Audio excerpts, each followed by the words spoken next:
guys. Tara guys, bisitahin natin yung aking tanim na Madre de Agua. Ang laki na guys, kaya lang iilag ang nabuhay kasi pinag-iba lunod.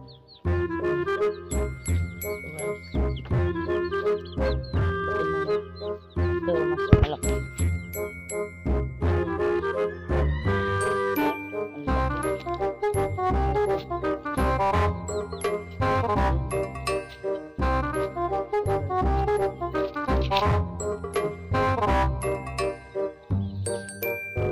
Kaya ganyan kalaki yan guys, kasi nilagyan ko siya ng pataba na ipot, yung mga ipot ng manok ko, ilagay ko dito.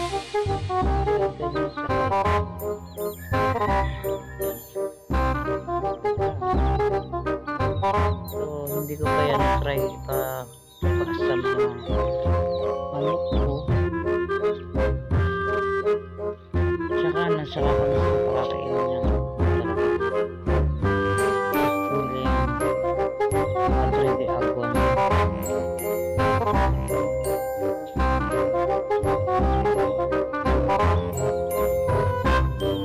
Diyan laki ng Madre de Agua. Ilan lang na buhay? 1, 2, 3, 4, 5, 6. Ito yung pinakamaganda. Sa awa ng Diyos, nabuhayan din ako. Mga ano yan, 40 na puno yan guys. 40 puno, pero yan lang yung nabuhay. Ang layo pa ng pinanggalingan yan guys. Basta malayo pa, inilbisi sa akin.